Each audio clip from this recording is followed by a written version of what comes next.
Tony. Shalom Pak Tony, selamat. Ya, Izin, silakan Pak. Saya selesaikan dulu 2 menit lagi ya. Boleh, silakan. Jadi pertama kami selaku penasihat hukum daripada keluarga korban menolak kalau disebut ada tembak menembak. Tolong diulangi Pak ya, saya garis bawah ya. Kami atau saya menolak dengan tegas kalau dikatakan ada tembak menembak. Alasan menolak, pertama tidak ada bukti untuk itu. Yang kedua tidak ada CCTV. Itu hanya penerangan daripada Karon Pemmas Mabes Polri. Ahmad Ramadan. Sedangkan beliau tidak ada di sana. Ya, beliau tidak melihat, tidak mendengar dan tidak mengalami.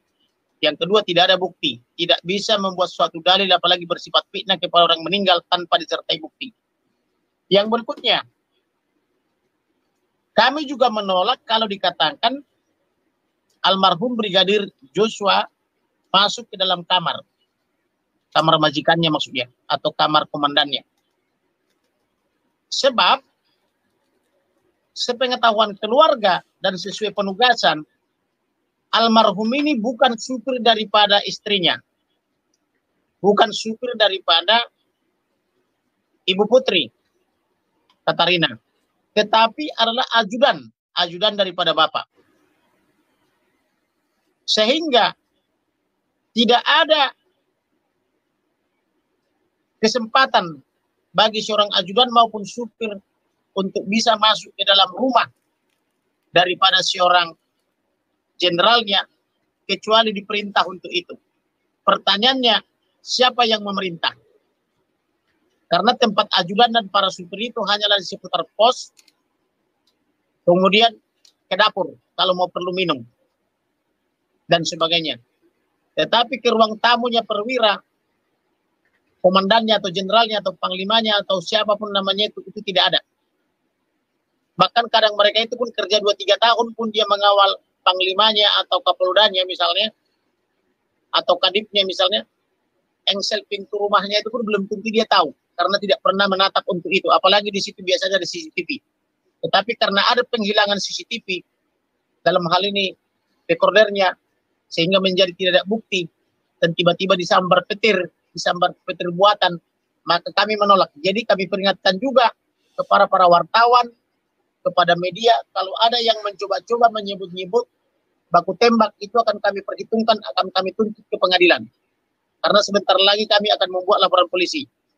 Yang kedua, kalau ada yang berani-berani mengatakan bahwa klien kami atau anak klien kami almarhum masuk ke dalam kamar itu tanpa disertai bukti, kami juga akan memperhitungkan secara hukum. Kami akan menuntut, terutama kepada media.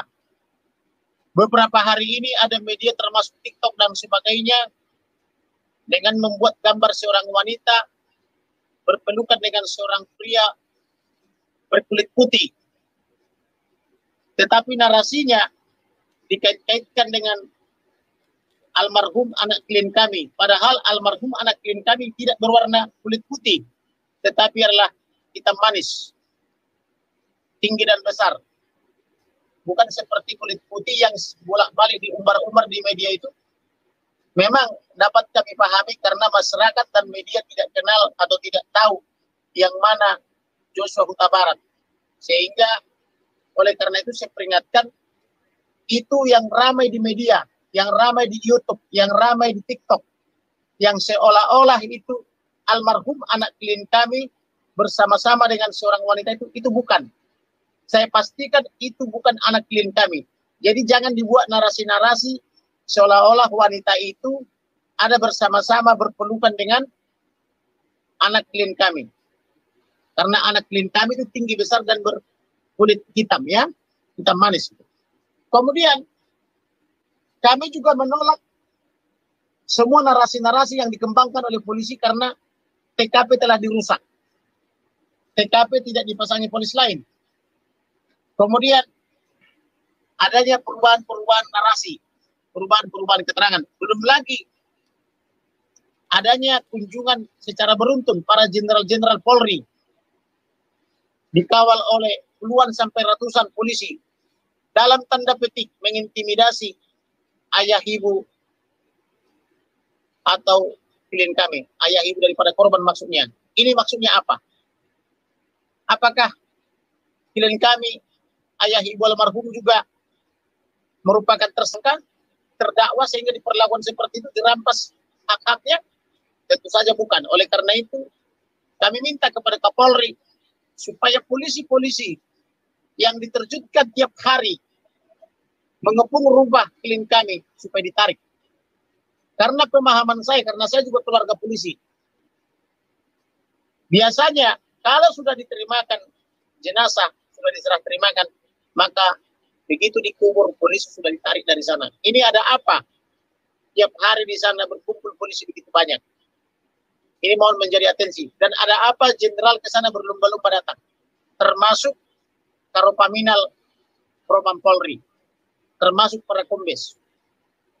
Kemudian kami juga keberatan apabila usia almarhum dikatakan 21 karena surat yang dikeluarkan oleh Propam Polri dalam hal ini, surat tentang berita acara kematian itu ditulis di sana itu, termasuk juga yang dari surat rumah sakit Polri menyatakan usianya 21. Tidak mungkin usia almarhum 21 karena adiknya juga sudah anggota Polri. Kemudian kami menginginkan supaya pejabat-pejabat Polri hati-hati dalam mengeluarkan rilis. Amin. Kalau dilakukan penyidikan yang benar, kami mohon supaya tidak membuat pendapat-pendapat, tetapi sajikanlah fakta-fakta. Kalau fakta-fakta itu tidak bisa berubah, tetapi kalau pendapat sewaktu-waktu bisa berubah. Itulah kira-kira yang bisa kami berikan penjelasan sementara. Semoga Presiden Republik Indonesia memperhatikan peristiwa ini dan membentuk tim independen yang tidak hanya melibatkan petinggi Polri, tetapi juga melibatkan akademisi, praktisi, termasuk lembaga-lembaga seperti Kontras dan sebagainya. Bila perlu, orang tua almarhum atau klien kami dilindungi. Oleh karena itu, saya meminta kepada negara, dalam hal ini kepada Presiden, supaya menurunkan misalnya pasukan Angkatan Darat atau Marinir untuk melindungi klien kami, supaya terbebas daripada intervensi. Kira-kira begitulah yang bisa sampaikan, termasuk juga kepada ormas-ormas seperti Ormas Bangsa Batak, Ormas PBB, kemudian Ormas FBI. Inilah kesempatan bagi saudara-saudara kalau mau berprestasi untuk melindungi klien kita ini atau klien kami supaya dia terbebas dari intimidasi.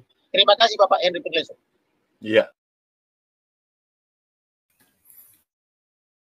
Oke teman-teman, jadi itu ya yang bisa kita dengarkan tadi barusan yang disampaikan oleh Bapak Kamarudin Simanjuntak, yang memang beliau sampaikan dengan tegas karena memang beliau ini ya seorang yang bukan saja hanya sebagai seorang yang memang menggeluti yang namanya dunia hukum ini teman-teman ya, tetapi saya lihat juga memang Bapak Kamarudin Simanjuntak ini adalah orang yang takut akan Tuhan. Bayangkan saja teman-teman, dia juga dalam beberapa kali saya melihat ada video-videonya selalu yang mengutip beberapa ayat-ayat firman Tuhan. Luar biasa. Dan sebab itu kita mohon di sini juga Pak Kapolri jangan diam ya. Harus turun tangan, ya harus lebih tegas lagi di dalam melihat bagaimana tentang peristiwa yang terjadi ini teman-teman. Sekian saja dulu dan Tuhan Yesus memberkati kita semua. Shalom, shalom.